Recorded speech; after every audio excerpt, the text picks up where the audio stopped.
Harvey Weinstein has turned himself in to the NYPD.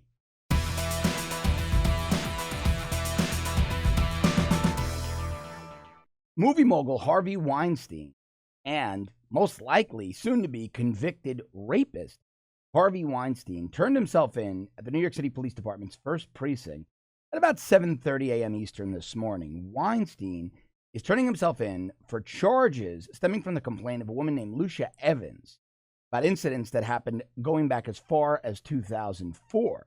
Now, luckily, New York State has a long statute of limitations on these types of sex crimes and this type of sexual predation. Weinstein apparently forced her to perform oral sex on him. Now, we know the Weinstein story. We give credit where due. Ronan Farrow broke that story and did an outstanding job profiling Weinstein's decades of brutal sexual assaults on women. We just saw Bill Cosby convicted of rape. His sentencing is happening sometime in September. And now new allegations against Morgan Freeman. The Weinstein case, however, raises really, really troubling questions. Weinstein was investigated more than a few times by various law enforcement agencies, those out in L.A. and Hollywood, ones in Europe, in the UK, actually the same as Kevin Spacey, which we'll get into in a moment. But the NYPD, Special Victims Unit, had a very solid case on Weinstein. Yet, Manhattan District Attorney Cyrus Vance wouldn't prosecute. Well, it turns out that Cy Vance received money for his campaign, he's a Democrat, from Weinstein's lawyer, from many associates of Weinstein. The New York City and New York State Democratic parties benefit. They benefit greatly from guys like Harvey Weinstein and associates of Harvey Weinstein, people in the movie industry dependent on Harvey Weinstein to stay very rich. People that Harvey Weinstein made very wealthy. Now, this is incredibly troubling. Look, we know there's money in politics. We know it. I have no problem with it. It's the way our system works. It makes the world go round. But I do have a problem when money creeps into the criminal justice system. Now, money shouldn't influence politics, but the stark reality of the world is that money does.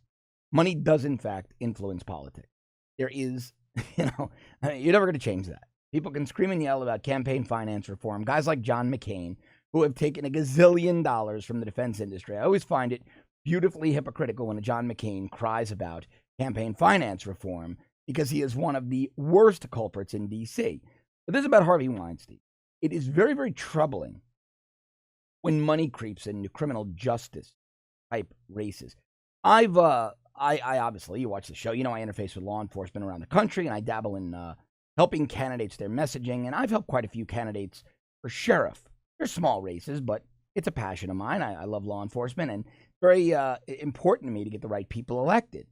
And the last few people I worked with would only take money from either family. One of them was from a very wealthy family. They took zero outside donations. They completely self-funded the race. They and their dad put all the money into the race. Or from large donors, individual donors who are very wealthy, but who they know socially. And so there was a sheriff in a much larger county I knew, and his key donor base were some very high net worth individuals, all retired or had sold their companies, and they really had no need for a local sheriff. In other words, they were so wealthy. We're talking about 9-figure, and in some cases they were billionaire net worth, and they were retired. They had sold off large auto dealerships and financial firms, and they were squeaky clean. These were not people that were going to get in trouble. It wasn't even going to be about a DUI because they all had drivers and things of that nature. And so these were people who donated because really what they wanted was just to be able to get a little card that's a special deputy or something like that, or be able to once in a while go out and use the sheriff's department's gun range, which most sheriff's departments here in Florida will open them to the public to use every now and again. So they weren't asking for any special favors. So it was a really ethical way for large money donors, rather. I'm stumbling over my words. For large money, high money donors to have involvement with law enforcement. Many of these people also set up nonprofits like 501c3s that can legally, it's a way you can absolutely legally do it, it's encouraged, they would donate large amounts of money, and those 501c3s in turn would donate things to the sheriff's departments, new vehicles, bulletproof vests, better firearms, training seminars, things of that nature. So all good came from their involvement. These weren't, mid-level business people, small business owners that were running kind of shady businesses, and they needed the local sheriff on the take. And so in that instance, I said, okay, this is also really clean, and I'll work with these candidates. That, to me, is okay. But when you have a series of donors in a particular industry, entertainment, that has for decades upon decades. Look, I bartended and waited tables in college in New York City. And if you know anything about the bartending and restaurant scene, bar and restaurant scene in New York City, the staff, the joke is, you're bartending here. What audition are you going on? It was just everybody's an actor, everybody's a model, everybody's a singer, everybody's a writer. I wasn't that. I was a guy just waiting to go into the New York City to graduate college and go into the police academy. I was an anomaly. I was I was the 1% of the 1% in that world.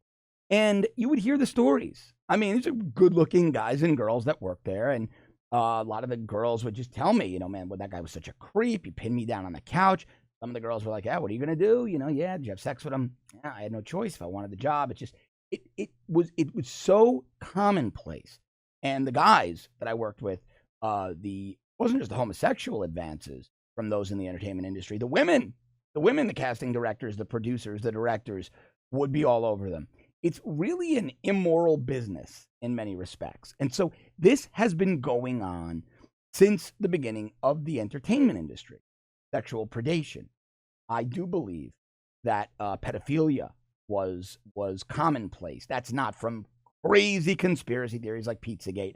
It's from my time working on those cases, working alongside the National Center for Missing and Exploited Children, consulting on shows in Hollywood, seeing how this all works. Now, I told you the story about Kevin Spacey that I'll tell you again in a moment, but back to Weinstein and the topic at hand.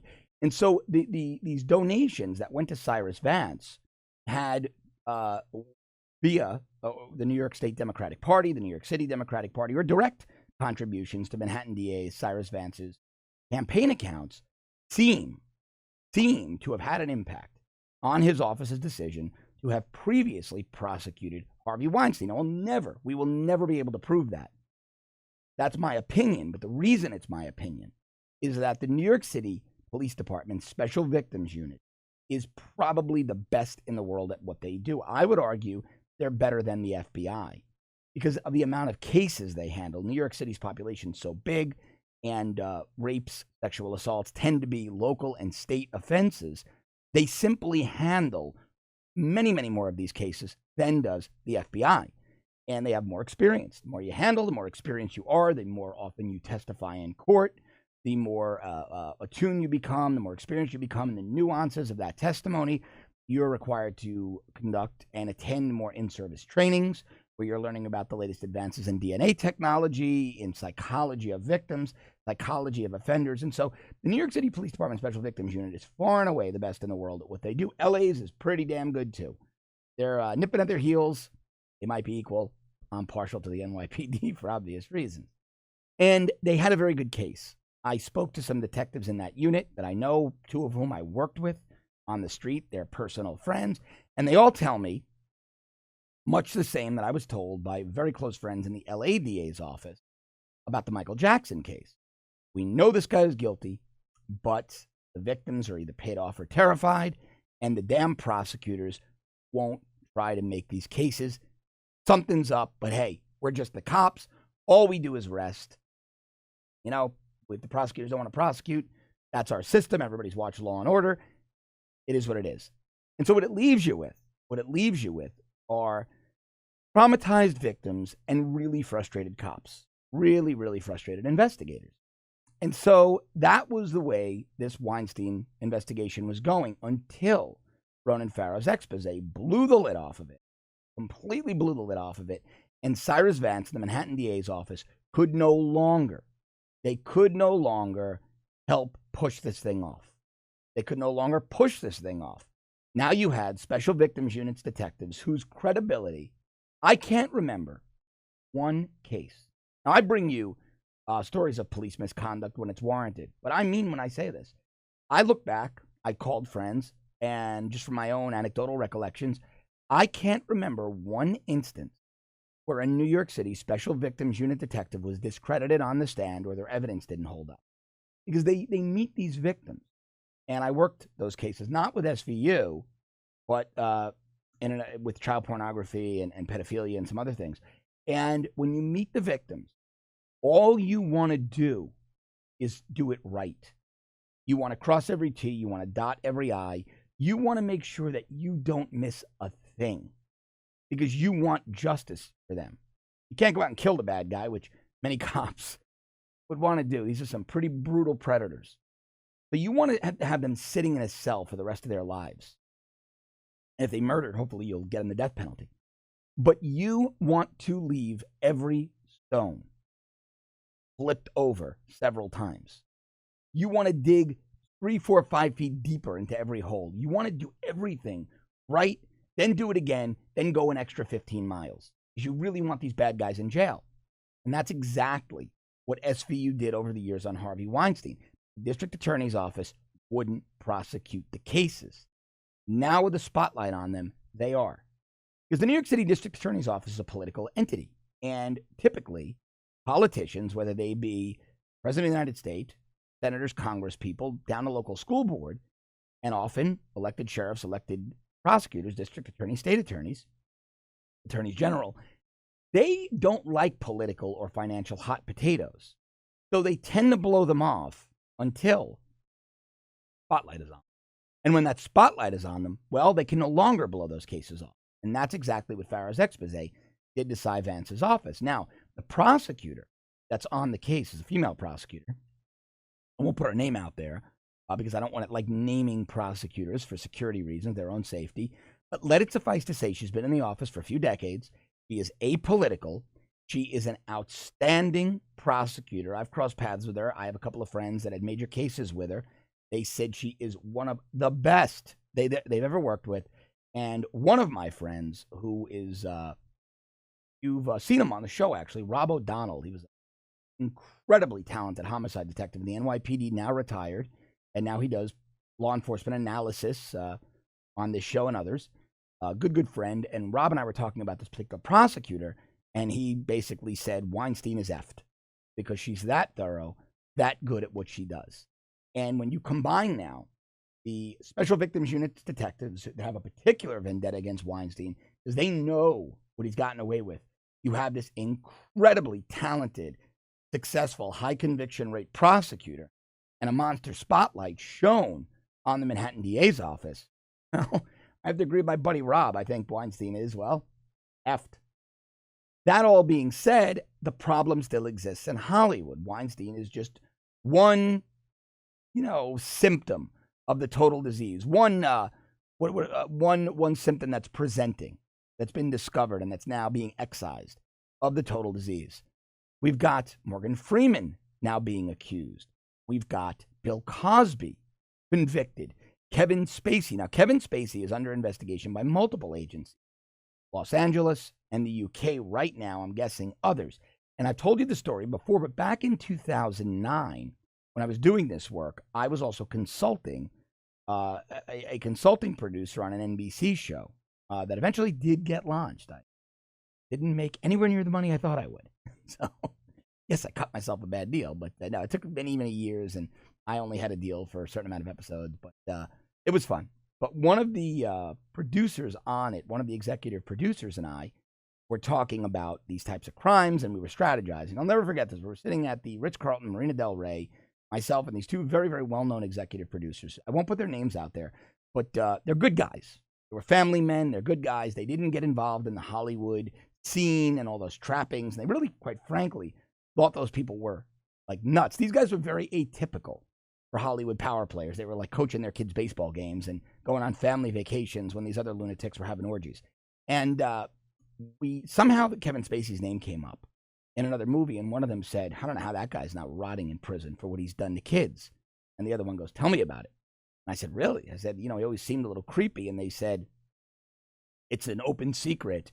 I said, why is the guy not sitting in prison? They said, same reason Michael Jackson isn't. The payoffs and the intimidation and families who are more absorbed in making their kids famous than they are in a scandal in Hollywood and being shut down.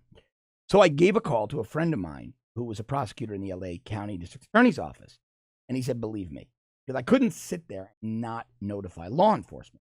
And he worked, a particular friend of mine was another consulting producer on these projects, and he worked with child sex victims and putting away pedophiles. And I called him up and I said, hey, I got this heads up on this actor. I don't know if it's true or not. And he says, oh, God. He goes, I can't tell you how much information we have on that guy, but that it's your typical Hollywood case. The victims are intimidated, or they're afraid, or they're, we don't know, but we feel money was exchanged and quiet settlements. But now that's all coming to light. The show House of Cards fired Kevin Spacey. He won't be on the last season. And he's now under criminal investigation in both Los Angeles and in the UK for many incidents of both sexual predation on adults and underage minors, as it should be. And I hope he's convicted. Now, again, all of the things I was told back in 2009 were opinion and hearsay, but the sources were very, very credible. So do we know conclusively that Kevin Spacey is a child sexual predator and a sexual predator? No, the evidence hasn't been presented in court. But am I comfortable saying that if I were still active in law enforcement, based on the sources, based on their credibility, is an investigation warranted, as is happening in Los Angeles and the UK? Absolutely. Do I feel an arrest will be made? Absolutely.